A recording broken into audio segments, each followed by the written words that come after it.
fans, Chad Leistikow of the Des Moines Register, along with Tyler Tachman of the Des Moines Register. It is 12:35 a.m. Eastern Time. Not too long ago, the conclusion of the whipping finished 31-0 in favor of Penn State. Very, very one-sided. Obviously, Tyler, so many crazy stats. 76 yards of offense and 4 first downs is obviously what everyone's going to focus on.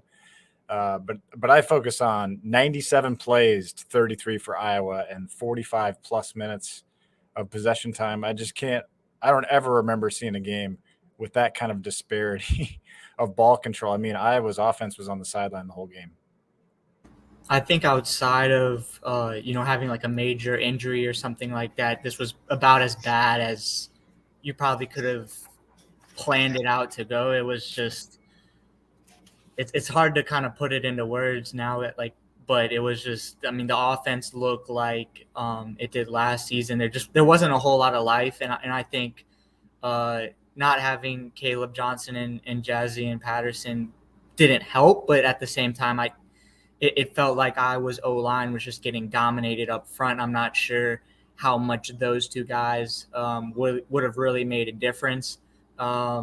And then there was just no rhythm. I mean, I think the first thing I look at is that Eric All fumble when, Iowa, the first two drives, they kind of put it together a little bit. And that was a really nice play design to Eric All, and he fumbles it. And that was in Penn State territory where they could have, had a chance at least a field goal, maybe a touchdown. The fumble, Penn State goes down, gets a field goal, and it just felt like that was kind of the last semblance of life that Iowa's offense had. And Cade McNamara, just not a whole lot of time to throw. He wasn't, it wasn't all on the O-line. I think it was kind of a multi-pronged letdown, but yeah, it was just not good at all for really any stretch of the imagination. Yeah, we said going into this that everything had to kind of go perfect for Iowa. And honestly, the first 10% of the game was going pretty well for Iowa. I mean, they moved the ball around midfield the first drive from the 25, which in this whiteout atmosphere was, I would say, a positive because Troy Taylor punts it. They're on their own 5. Penn State's very first 2 plays go for -2 and -2. They're 3rd and 14 from their own 1. They get a couple, 5 yards, I think, and then punt. Iowa gets the ball in their territory, and then the timeout, the shovel pass to Eric All. He's going for a first down. He's in the red zone, and the ball comes out like probably with his elbow, like maybe an inch from the ground. I mean, it was a bang bang thing. Not a, obviously it was clearly a fumble, but from that point on, it was just unbelievably terrible for Iowa because they would go on to run, I believe, the stat. It's in my story, so check out my thoughts column. But I think it was, if I'm doing it off the top of my head, 80 of the next 96 plays were run by Penn State. So that tells you how little Iowa's offense was on the field. And Iowa netted negative yardage on offense in that time, no first downs. So the defense was on the field constantly. Penn State rushes for 215 yards. Interestingly, Drew Eller's passing numbers really weren't that good, but he had 4 touchdown passes. So it was full credit to Penn State for taking advantage of the situation, and Iowa had to play a perfect game to stay in this. If they punch in that first drive and go up, I mean, heck, if they go up 7-0, even just 3-0, or that second drive, maybe the story of this game turns out a little bit differently. But it just seemed like once Iowa got behind 10-0, which, with the Brendan Diaz-Fernandez, punt going into his back, I thought Cooper DeJean, I don't know, I'd have to look at it, but I thought he lined up way too deep on that punt. And, he wasn't in a position to come up and make that catch, and that really hurt Iowa in that case. So just little things like that. The 4th down spot was not good. Kirk Ferentz said, apparently the officials reviewed it and kind of went with it. And he thought about challenging but didn't. And then it was 10-0. And then by that point, Iowa's offense is totally out of whack and trying to come back. And just didn't work. So I guess now, everyone on here probably wants to know like what happens next. I mean, everyone wants Brian Ferentz to step down now, be fired now. Kirk Ferentz obviously not doing that and not making any wholesale changes. The team, I would say, the mood of the team, Tyler, was pretty unified after this, which I think you would at least say was good to hear. Yeah, Cade McNamara was, I would say, very optimistic given the situation. He basically said that he doesn't think this performance, represents what Iowa is on offense, defense, and special teams. And maybe he ends up being right, but the thing right now is the only evidence we have against a Big Ten team is what we just saw, and that is obviously not in Iowa's favor. If Iowa wants to go places that it didn't last season, if they want to make the Big Ten championship game, they have to prove that today, or I don't even know, yesterday, whatever it is, Saturday against Penn State was an aberration and not the norm. If this continues to be the trend that against higher level Big Ten competition that they just get blown out of the water, then I think what Cade McNamara is saying doesn't really have any validity. If we look back on this after the Wisconsin game or after, games down the road and say this was just kind of a one-off, it was a tough atmosphere. Iowa was dealing with injuries and they just, it was just not their night, but this wasn't something that happened consistently. Then I think there's a case for Iowa still being on track for its goals, but based on what happened against Penn State, Iowa did not look like, it looked like an offense from last season. It looked like a regressed defense. It looked like a team that maybe can compete in a middling Big Ten West and, a underwhelming Big Ten West and then not really go far beyond that. So, yeah, I think how do they bounce back? How is there going to be growth from this game? Because there's a lot of opportunity in the schedule, right? Like there's not all, you get Michigan State at home, you get Purdue at home.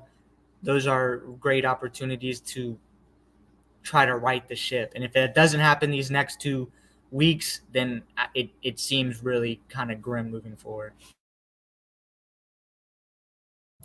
Sorry, I was just updating. I was just updating a story, so I didn't really listen to what you said there. So I'm just gonna hope you said great things. I'm sure you did, but I know I did hear you say that this Big Ten West is not great, and I think that's where if it's good and bad, right? Like at this point now, this was your chance at a signature win to have a super duper special season. Now, but the Big Ten West does not look great again. I thought, Wisconsin's probably the favorite, I guess, at this point, but they've been pretty uneven. I mean, heck, Minnesota just blew a 21-point lead, lost to Northwestern.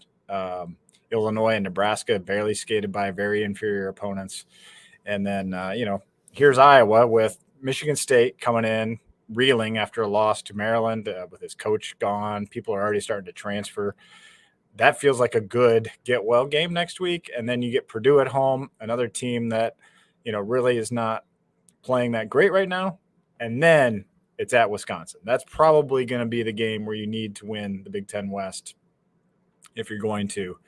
And I realize that everyone out there is thinking to themselves, well, what the heck does it even matter? Because we can't compete with these guys anyway, right? That's not – there's still 8 games to go. They can improve. This script could not have gone worse for how this game unfolded. I agree with all of you thinking that Iowa is a long way from being able to compete with Penn State or probably Ohio State or probably Michigan. But there are 8 games left for them to find their way and improve and do some nice things. It could go the other direction too. That's for sure. So big picture wise, this doesn't feel good. You wanted to see Iowa play them closer, but I've seen this many times before on the beat where Iowa looks really bad one week, has an awful game, and then Kirk Ferentz is the master at rallying the troops, getting these guys to galvanize, and they're a lot better the next week, and they keep improving. We'll see which which direction this team goes. I know it's freak out time, but I've been around this long enough to know that it's one game and teams can bounce back from this. Two of my more, biggest concerns out of the many from this game were the O-line, and that was a big question coming into this season of how are they going to come together. It felt like kind of a mixed bag the first 3 weeks in terms of the first 2 weeks were good pass protection, not as good run blocking. Week 3 was a big step up in run blocking, but pass protection left some to be desired. It just felt like Penn State was dominating Iowa at that point of attack. There were really not many holes at all for Leishon Williams to try to make it through. Cade McNamara was under duress a lot, and I think it's easy to point the finger at him. And he could have been better, and he admitted that himself. He can play better, but at the same time, he just did not have a whole lot of time in the pocket. And, it feels like to me a lot of kind of unlocking Iowa has more playmakers than it did last season, more guys on the outside. When healthy, this offense is more talented than last season, but a lot of that might not even matter if the offensive line can't block. Obviously, Penn State has a really good defense, but if Iowa wants to have a shot at getting to the Big Ten championship, of competing in that game, they're going to have to prove that they can play and have the offensive line can at least hold their own against really good defenses. And then flipping to the other side of the defensive line, it feels like maybe the loss of Noah Shannon, Lucas Van Ness were looming more than we expected. I think, entering the season, the defensive line was supposed to be probably one of the strengths of Iowa's defense, and it feels like it's just been kind of underwhelming. Penn State ran pretty much whenever it wanted in this game, and it just didn't feel like there was a whole lot of pressure and just kind of mixing it up. So, yeah, that like my eye test tells me the defense played pretty well for as long as it could. But that said, 0 sacks, 0 turnovers, and 97 plays for 397 yards. So they really only gave up 4.1 yards per play, which is honestly a winning number in college football. But when your offense can't score at all, then that's not a winning number. So a lot of fans or viewers, I guess, I assume they're fans, are wondering if Cade McNamara is the answer at quarterback. Now, his numbers are not good through 4 games. He's about 50% passing, I think 43 of 85. So right about 50%, and barely over 100 yards per game in 4 games. So, not that Iowa has a deep bench at quarterback, but, there's definitely some wonderment out there whether Cade is the guy at quarterback. Thoughts? I think he's the best option at this point. I don't, like I said, I think a lot of it is part of it is the offensive line and being able to give him time. I think you basically brought him in as the franchise guy, and I think it's way too early to consider a change. Yeah, I don't see that at all. And plus, just the guys behind him, Deacon Hill just doesn't have a lot of experience. Joe Labus was dealing with the injury leading up to the season. I think Cade is the last of your worries on the offense. I think the offensive line is much more of a pressing issue, and being able to enable Cade to kind of do what he needs to do, and also just the leader he is. Like he was, like I was saying, very optimistic post game. I think way more optimistic than I would have expected. He believes that this was not representative of the team Iowa is, and like I said, it's hard to believe that right now. If we get more evidence that proves otherwise, then I think that's a valid point. But right now, the only evidence we have is against a Big Ten opponent, against a high level opponent that Iowa wants to kind of be in the same realm of. It was clear that there's a wide gap and a wide margin between where Iowa wants to be and where it is right now. Yeah, and Deacon Hill committed a turnover as well, but Cade only was on the field 25 plays. That's crazy to think about. Deacon had 8, so the sample sizes here are pretty bad. this. Let's see what happens against Michigan State. And not that Michigan State should be a measuring stick. This was a measuring stick, but it was. They're just going to have to get better, gradually get better. And I'm really sorry to inform you all that there isn't going to be an offensive coordinator change, at least until the end of the season. But right now, the points total. Getting 0 today does not help Brian Ferentz's points total. He's now, obviously stays at 85 points and now is 15 points behind the pace he needs to get to 325 through 13 games. So we got to run out of here soon. We got a 2-hour drive back to Harrisburg. Let's do some 3-word headlines. And while I look some up, why don't you add some final thoughts or final stats or anything else, Tyler, that stood out? No, I just think among the things like Iowa's defense, it held up in the first half. In the second half, it was kind of a different story. I think that's the least of Iowa's concerns, but I think through the first 3 weeks, the defense was really good, but there were also some slip-ups that maybe gave you a little bit of cause for concern. And the thing is that if Iowa's offense is as bad as it was today, which it would, I don't know if that's going to happen the rest of the season, but the defense has to be elite for Iowa to win. That's going to be the formula. And if Iowa's defense has far more slip-ups than last season and the offense is the same, then it's not a good recipe for success in getting to places that it wasn't last season. Yeah, 3-word headlines are not happy, obviously. Wouldn't expect any. Gary Mance says, Beth, save Iowa. So people are reaching out. Beth Getz had a great week with the Swarm Collective, we think, expanding its reach, being cooperative. At some point, she's going to have a decision to make, unless Brian Ferentz steps away at some point. But again, we're going to have to see how these next 8 games play out. Scott, hey, here's one that's kind of positive, Tyler. Skirt McGirt says, pants look cool. I thought they did too. At unacceptable one. Time to go. I'm guessing they're probably referring to the Ferentzes or something. Justin King with a little bit of a creative one. What's the upside? That was you weren't here for this, Tyler, but when I asked Brian Ferentz last year, why not try Alex Padilla at quarterback? He said, what would be the upside? A lot of, fire Brian Ferentz. Brian Ferentz sucks. Do it, Beth. Pay the buyout. Brian's still Brian. Let's see if I can find something on a different theme that we can talk about. No, not yet. Luke Hubbard, wide receiver purgatory. Yeah, I mean, again, I know the offensive numbers aren't there, but the snap count wasn't there either.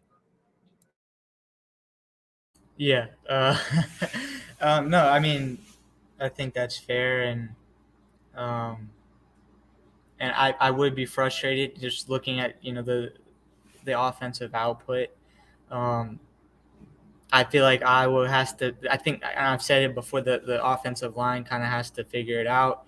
I would say I think Jay Higgins, after the game, he shouldered a considerable amount of the responsibility for Iowa's defensive letdown. And I thought, if you want to try to, I guess, pull silver linings out of this instead of us just repeating ourselves, that he played an incredible game, and he was basically taking responsibility for Iowa's defense and allowing points. And I thought that was a great showing of leadership and kind of embodied the mindset that Iowa needs to have moving forward, is that you can't change what happened against Penn State at this point. That's what it is. If you can learn from it and get better moving forward, that's all that really matters. I thought, Jay Higgins is, like I said, if you want to pull a positive from this, Jay Higgins he's been incredible stepping into Jack Campbell's absence, now that he's in the NFL. So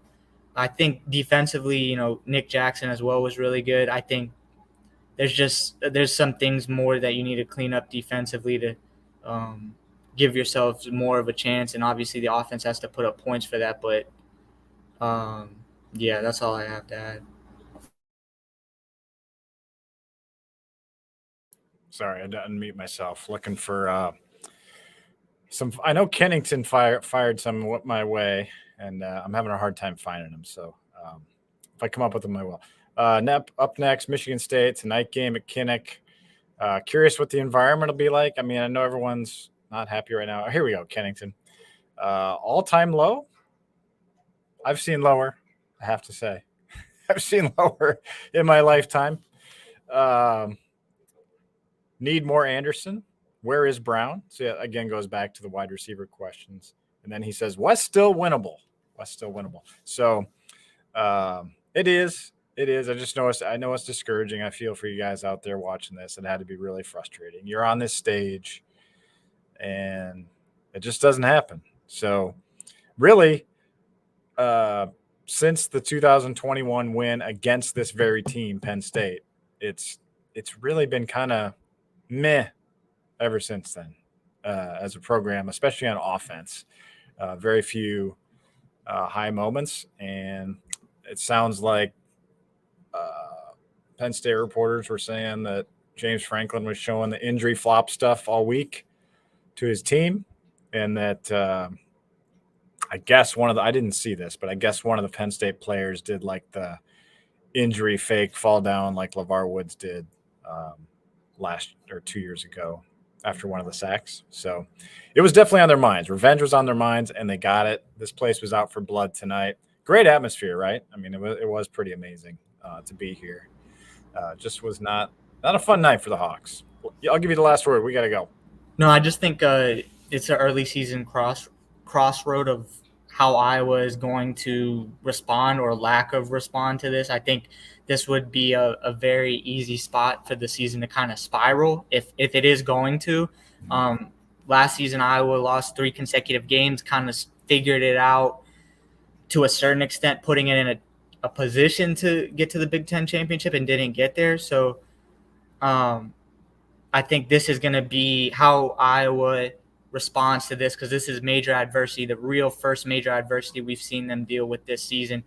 How they respond to it is going to be revealing of where they can go this season and whether there's still life in the season at all. Because I think if they come out flat following this, which I would be surprised if they do, but if they do, then the season kind of starts to feel like it's going down the drain. So, how about this stat? Torrey Taylor, 7 punts, average net punt, 52.7 yards. That's net. Somebody had a good game, at least for the Hawkeyes. I would say Taylor, Higgins, Jackson. Anyone else you'd want to throw in there? Can't really throw it on offense, probably. Nah, I don't know if there's any. I don't know if there's anyone else. -4 in turnovers. I mean, we talked about like we said no turnovers was like your only chance to win. -4. Yeah, that's not going to cut it. Not good. Not good. I think 1 in every quarter, actually. I think. Might be. I have to check that. But anyway, we got to run. Oh, man. Not going to get any sleep tonight. Miserable night for everybody, right? For Tyler Tachman, this is Chad Leistikow of the Des Moines Register saying thanks for tuning in. Check out our coverage online. We got videos up already if you want to see Kirk Ferentz's press conference, what he said, Cade McNamara, Jay Higgins. We got more coming. We're cranking it out as fast as we can for you guys. And wish we had a win to write about for you. Maybe next week. We'll talk.